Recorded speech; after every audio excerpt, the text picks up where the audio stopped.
എടി ഒരു 500 രൂപ തന്നിട്ട് എന്റെ കയ്യിൽ ഇല്ല. എന്റെ കയ്യിൽ ഇല്ല. മാസാവസാനം ആയതുകൊണ്ടല്ലേ നിന്റെ അടുത്ത് ഞാൻ ചോദിക്കുന്നത്. ഇന്നൊരു ബർത്ത്ഡേ ഫംഗ്ഷൻ ഉണ്ട്, അതുകൊണ്ടാണ്. എപ്പോഴും ഞാൻ ചോദിക്കാറില്ല. പിന്നെ മാസം തുടങ്ങുമ്പോഴത്തേക്ക് എനിക്ക് ശമ്പളം വരുമ്പോൾ നിന്റെ ത്രെഡിങ്ങും മേക്കപ്പിനും എല്ലാത്തിനും ഞാനല്ലേ നിനക്ക് കാശ് തരുന്നത്. ഇപ്പൊ എന്റെ കയ്യിൽ ഇല്ലാത്തോണ്ടല്ലേ. ഇല്ലാത്തോണ്ട് നീ ഒന്ന് ഹെൽപ്പ് ചെയ്യടി പ്ലീസ്. നോക്കടി നിന്റെ ബാഗിനകത്ത് കാണും. ഹലോ, നോക്കാതെ നീ ഒരു കാര്യം ഇങ്ങനെ പറയുന്നത് വളരെ കഷ്ടമാണ്. ഇന്ന് അത്യാവശ്യം ആയതുകൊണ്ടല്ലേ ഞാനിങ്ങനെ. ഇത് മതി, വേറെ ഒന്നും വേണ്ട. ഹലോ, ഒരു 500 രൂപ തന്നു കഴിഞ്ഞ് നീ ഇന്ന് ഭരിക്കാനൊന്നും നിക്കണ്ട. ഹലോ, ഒന്നും പറയണ്ട ഇങ്ങോട്ട്. ഞാൻ ഇന്ന് ലേറ്റ് ആയിട്ടേ വരും, പാർട്ടിയൊക്കെ കഴിഞ്ഞിട്ട്. ഓക്കെ.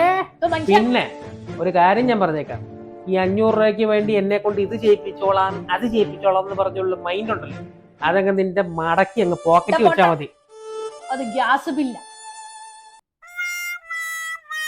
എടി ഒരു 500 രൂപ താടി പ്ലീസ്. കഷ്ടമായി.